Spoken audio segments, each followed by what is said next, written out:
दोस्तों आज हम चार स्टॉक साथ में डिस्कस करने वाले हैं। हम टाटा मोटर्स को डिस्कस करेंगे, साथ में हम टाटा स्टील को भी डिस्कस करेंगे और हम टाटा पावर को भी डिस्कस करने वाले हैं।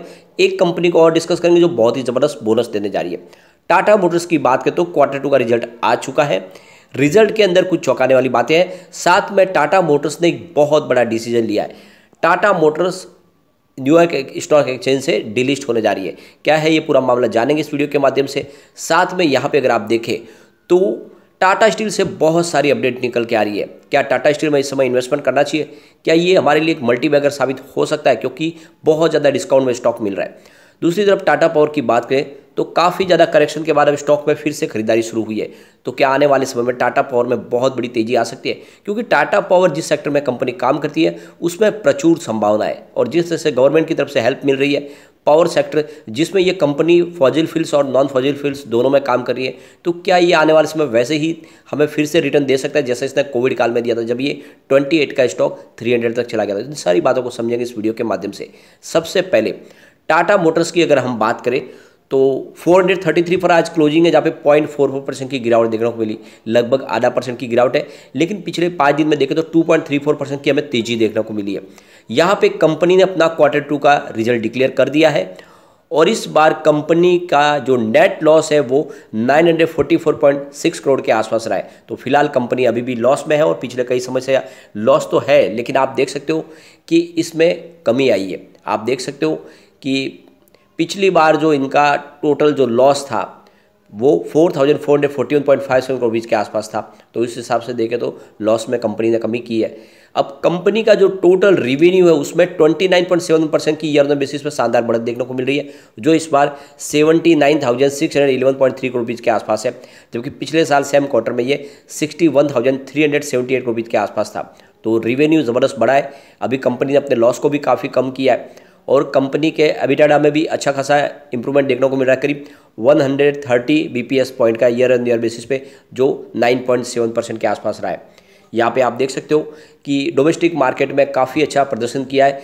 आप देखो कमर्शियल व्हीकल में कंपनी का 19% का ग्रोथ देखने को मिल रहा है, सेल में काफ़ी अच्छी बढ़ोतरी है। इसके अलावा कंपनी का PV बिजनेस है वो इस बार देखें तो टोटल जो मार्केट है वो करीब इनका सेल 1,42,755 व्हीकल्स का रहा है, जहाँ पे 69% की ईयर ऑन बेसिस पे बढ़त देखने को मिल रही है, और 10% की क्वार्टर ऑन क्वार्टर बेसिस पे बढ़त देखने को मिल रही है।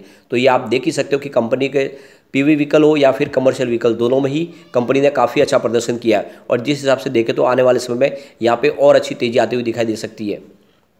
कंपनी का कहना है कि डिमांड लगातार बनी हुई है, काफ़ी अच्छी हमारी ऑर्डर बुक है। फिलहाल कंपनी के पास फ्री कैश फ्लो भी काफ़ी ज़्यादा है, यानी कंपनी इस समय काफ़ी ज़्यादा तेज़ी से अपने कारोबार को आगे बढ़ा रही है। लगातार नए मॉडल भी लॉन्च कर रही है, यानी आने वाले समय Q3 इससे भी शानदार रहने की पूरी संभावना है।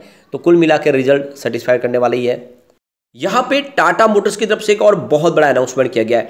Tata power New York stock exchange से अमेरिकन डिपॉजिटरी शेयर्स अपने डिलिस्ट करने जा रहे हैं, यानी अपने एडीएस से बाहर निकलने वाले, वहाँ पे वो डिलिस्ट होने वाले हैं। तो एक बड़ा डिसीजन लिया गया है यहाँ पे। इसके अलावा देखें तो कंपनी और भी बहुत सारे डिसीजन ले रही है। आने वाले समय में छोटी छोटी कंपनियों का मर्जर भी होने वाला है टाटा मोटर्स के अंदर। एक तरह से देखें तो एक नई शुरुआत करने की कोशिश करी है टाटा मोटर्स, और जिस तरह से इस बार रिजल्ट में कुछ संभावना पॉजिटिव बनी है, इस हिसाब से लग रहा है कि टाटा मोटर्स में ये खरीदारी का मौका है। लॉन्ग टर्म का विजन लेके आपको इस समय टाटा मोटर्स में निवेश करना चाहिए। आने वाले समय ये डेफिनेटली आपको अच्छा रिटर्न देता हुआ दिखाई देगा।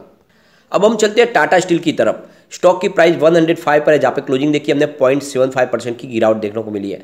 तो कुछ दबाव था, क्योंकि आज बाजार में भी हमने दबाव देखा है, और क्लोजिंग भी रेड में ही देखी हमने। आप देख सकते हो पिछले 5 ट्रेडिंग सेशन में 3.37% की हमने शानदार तेजी देखी है, और रिजल्ट के बाद स्टॉक काफ़ी ज़्यादा शानदार तेजी से दौड़ा भी है। यहाँ पे आप देख सकते हो टाटा स्टील को लेकर बाय की कॉल निकल के आ रही है, और यह कहा जा रहा है कि इस समय आपको करंट लेवल पे खरीदारी करनी चाहिए, और इसका जो टारगेट दिया जा रहा है 114 का है। स्टॉप लॉस आपको 102 का लगाना है। और आप देख सकते हो कि आने वाले समय में स्टील सेक्टर में काफ़ी तेज़ी आ सकती है। स्टील सेक्टर काफ़ी ज़्यादा पीटा है, और एक तरह से देखें तो आने वाले समय यहाँ पे इतनी डिस्काउंट में ऑलरेडी स्टॉक मिल रहा है कि इसमें तेज़ी की संभावना काफ़ी ज़्यादा है। तो अगर ये 100 के ऊपर आपको ट्रेड करता हुआ दिखाई दे तो ऐसे में आपको खरीदारी बिल्कुल कर लेनी चाहिए। टाटा स्टील आने वाले समय आपको बहुत ही शानदार रिटर्न दे सकता है, यानी शॉर्ट टर्म इसका टारगेट 114 का है, जो आप देखता हो आपको जल्दी दिखाई दे सकता है। इसके अलावा टेक्निकल एनालिस्ट मितेश ठक्कर की तरफ से भी बाय की कॉल दी गई है। उनके हिसाब से भी आपको टाटा स्टील में खरीदारी करनी चाहिए, और उन्होंने जो इसका टारगेट दिया 112 का है। वैसे उन्होंने स्टॉप लॉस लगाने के लिए बोला 104 का, जिसके आसपास भी क्लोजिंग है। यहाँ पे देख सकते हो टाटा स्टील, कोल इंडिया, जेएसडब्ल्यू स्टील की बात करें, ओएनजीसी, तो ये अपने 10 साल की वैल्यू एवरेज के आसपास देखें तो काफ़ी डिस्काउंट में मिल रहे हैं। इस समय इनमें खरीदारी की जा सकती है और काफ़ी ज़्यादा डिस्काउंट में ये शेयर मिल रहे हैं। ऐसे में आने वाले समय इनमें तेजी की संभावना बनेगी। बिल्कुल इस समय ये स्टॉक नहीं दौड़े है और जिस तरह से देखें तो बीएसई सेंसेक्स तो अपने ऑल टाइम हाई के आसपास है। स्टील सेक्टर बिल्कुल नहीं दौड़ा है और इसमें आने वाले समय डेफिनेटली तेजी बनेगी। तो लॉन्ग टर्म का नजरिया लेकर आपको टाटा स्टील में निवेश कर लेना चाहिए। टाटा स्टील की बात करें तो 64% डिस्काउंट पे आपको ये मिल रहा है स्टॉक और ऐसे में निवेश का जरिया बनता है।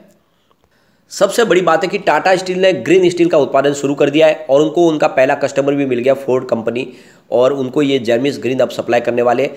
तो ये इनके लिए गेम चेंजर साबित होने वाला है। आने वाले समय में कंपनी यूके में भी ग्रीन स्टील का उत्पादन शुरू करने वाले और आने वाले कुछ समय के बाद इंडिया में भी उनकी प्लानिंग है और ये ग्रीन स्टील के माध्यम से स्टील के सेक्टर में वो और तेज़ी से आगे बढ़ने वाले, क्योंकि जिस तरह से पोल्यूशन बढ़ रहा है हर कोई चाहता है कि ग्रीन स्टील का उत्पादन हो। तो ऐसे में इसमें सबसे आगे निकलने वाले हैं टाटा स्टील। तो ऐसे में टाटा स्टील में लॉन्ग टर्म का नजरिया लेके आपको निवेश कर लेना चाहिए। यहाँ पे मूडीज की उनका कहना है कि स्टील सेक्टर में आपको निवेश करना चाहिए और काफ़ी ब्राइट स्पॉट दिखाई दे रहा है इंडिया का स्टील मार्केट, क्योंकि यूएस और दूसरे यूरोपियन मार्केट के मुकाबले देखें तो मूडीज का जो ध्यान है वो स्टील सेक्टर की जो डिमांड है वो इंडियन मार्केट में ज़्यादा है। तो यहाँ पे तेज़ी से आगे बढ़ सकता है और उनका कहना है कि इस समय आपको इंडिया के मार्केट में स्टील सेक्टर के ऊपर ध्यान देना चाहिए। तो स्टील सेक्टर के शेयरों में तेजी आने की संभावना, ऐसा मूडीज का कहना है। तो आपको भी लॉन्ग टर्म का नजरिया लेकर स्टील सेक्टर के इस खिलाड़ी में निवेश करना चाहिए, क्योंकि कंपनी आने वाले समय अपने सारे बिजनेस को मर्जर भी करने जा रही है। ऐसे में इसका बिजनेस तेजी से बढ़ेगा और स्प्लिट के बाद स्टॉक देखें तो काफ़ी अट्रैक्टिव भी हो गया है। निवेश यहाँ पे आपको कर लेना चाहिए। अब हम चलते हैं टाटा पावर की तरफ। स्टॉक की क्लोजिंग 231 के आसपास रही। निफ्टी एनर्जी की अगर बात करें तो 26,941 के स्तर पे क्लोजिंग है, जहाँ पे 0.59% की हमें गिरावट देखने को मिली। तो एक तरफ तो लगभग आधा प्रतिशत की निफ्टी एनर्जी में गिरावट, उसके बावजूद भी लगभग 1% की तेजी हमने टाटा पावर में देखी है। यह एक इशारा है कि टाटा पावर इस लेवल पे काफ़ी मजबूत है और आने वाले समय टाटा पावर में बहुत ही ज़बरदस्त तेजी आ सकती है। तो लॉन्ग टर्म का नजरिया लेकर आपको टाटा पावर में इन्वेस्टमेंट कर लेना चाहिए। यहाँ पे देख सकते हो कि एक बड़ी रिपोर्ट निकल के आ रही है। इलेक्ट्रिसिटी कंजम्पशन लगातार बढ़ रहा है और उसको पूरा करने के लिए अब और भी ज़्यादा सोर्सेज बढ़ाने होंगे। यानी जिस तरह से इलेक्ट्रिसिटी कंजम्पशन बढ़ रहा है उसके हिसाब से कहा जा रहा है रिपोर्ट में कि आने वाले 2030 तक 2300 बिलियन यूनिट्स की जरूरत पड़ेगी इलेक्ट्रिसिटी की। लेकिन फिलहाल के हिसाब से जो इंस्टॉलेशन उस कैपेसिटी के हिसाब से सिर्फ 2024 बिलियन यूनिट्स ही मिल पाएगी। यानी इसमें और भी बढ़ोतरी करनी होगी और इसके लिए और सोर्सेज लाने होंगे, इन्वेस्टमेंट भी बढ़ाना होगा। तो ये रिपोर्ट कह रही है कि आने वाले समय में कम से कम $300 बिलियन का एक बड़ा इन्वेस्टमेंट करना होगा, तभी 500 गीगावाट की इंस्टॉलेशन कैपेसिटी को पाया जा सकता है। फिलहाल सिर्फ 165 गीगावाट की कैपेसिटी अचीव की जा सकी है। तो कुल मिला के बहुत सारा इन्वेस्टमेंट आना होगा और ऐसे में अब कंपनियों ने भी कमर कस ली है। सबसे बड़ी यहाँ पे जो रिपोर्ट निकल के आ रही है कह रही है कि इंडिया के अंदर ऐसा क्लाइमेट है कि जहाँ पे विंड एनर्जी के माध्यम से और सोलर एनर्जी के माध्यम से ज़्यादा बिजली का उत्पादन किया जा सकता है। क्योंकि आप देख सकते हो इंडिया का जो डेजर्ट एरिया है, जैसे स्पेशली राजस्थान का एरिया, वहाँ पे 48 डिग्री का टेम्परेचर रहता है। ऐसे में वहाँ पे आप ज़्यादा से ज़्यादा सोलर ऊर्जा का निर्माण कर सकते हैं। वहाँ पे हवा भी बहुत ज़्यादा चलती है, इस हिसाब से विंड एनर्जी के माध्यम से बिजली का उत्पादन हो सकता है। ऐसे एरिया में, ऐसी ज़मीन के ऊपर वो बहुत ज़्यादा उपजाऊ ज़मीन है, वहाँ पर खेती बाड़ी नहीं की जा सकती है। लेकिन वहाँ पर ये जो वहाँ का क्लाइमेट है वो सोलर फार्म्स के लिए बहुत ही ज़्यादा उपयुक्त है और इसीलिए अगर देखें तो एक अब टाटा पावर ने भी राजस्थान के लिए एक बहुत बड़ा एक उन्होंने प्लान पेश कर दिया है। आने वाले 2027 तक Tata power 8 gigawatt utility scale पर आरई प्रोजेक्ट लगाने वाला है और 1 गीगावाट के रूफटॉप सोलर प्रोजेक्ट भी लगाने वाला है राजस्थान में। तो आप देख सकते हो कि आने वाले समय इसका फ़ायदा टाटा पावर को मिलेगा। साथ में वो सोलर पंप भी लगाने जा रहे हैं टाटा पावर के राजस्थान में। जिस तरह से इन्होंने एक बड़ा यहाँ पे प्रोजेक्ट रखा हुआ है, उसके हिसाब से लग रहा है कि आने वाले समय टाटा पावर में बहुत बड़ी तेजी आ सकती है। तो बिल्कुल लॉन्ग टर्म का नजरिया लेके आपको टाटा पावर में इन्वेस्टमेंट करना चाहिए।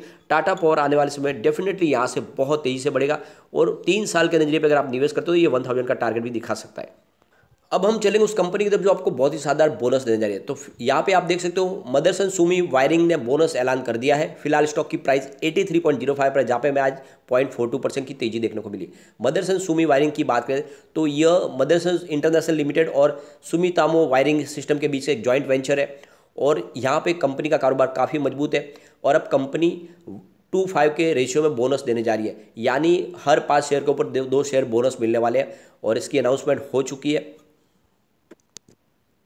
तो अगर आपको भी बोनस लेना है तो आपको मदरसन सुमी वायरिंग में निवेश करना चाहिए। काफ़ी मजबूत कंपनी है। इस बार जो रिजल्ट देखा है उसमें कंपनी के रेवेन्यू में तो बढ़ोतरी हुई है, लेकिन अगर आप प्रॉफिट देखें तो थोड़ा सा आपको कम होता हुआ दिखाई देगा। इनका रेवेन्यू 1.83 थाउजेंड रुपीज़ के आसपास था, जहाँ पे 32.72% की हमें ईयर ऑन बेसिस पे बढ़त देखने को मिली। और नेट इनकम 116.45 करोड़ रुपीज़ के आसपास रही है, जहाँ पे 12.79% की ईयर ऑन बेसिस पे गिरावट देखने को मिली। और नेट प्रॉफिट मार्जिन 6.37% रहा है, जहाँ पे 34.33% की ईयर ऑन बेसिस पे गिरावट देखने को मिली। कुल मिला के देख सकते हो कि कंपनी अब बोनस देने जा रही है, तो यहाँ पे शेयर की प्राइस भी बढ़ेगी। आने वाले समय इसके और पॉजिटिव संभावना बनेगी, तो लॉन्ग टर्म का नजरिया लेके निवेश किया जा सकता है। लेकिन फ्रेंड, कोई भी इन्वेस्टमेंट करने से पहले अपने फाइनेंशियल एडवाइजर से बारे में ले ले या अपना खुद का रिसर्च करें, क्योंकि मैंने वीडियो आपके एजुकेशनल पर्पज के लिए ही बनाया। वीडियो पसंद आए तो लाइक से जरूर कीजिए और चैनल को सब्सक्राइब कर दीजिए। Thank you friend.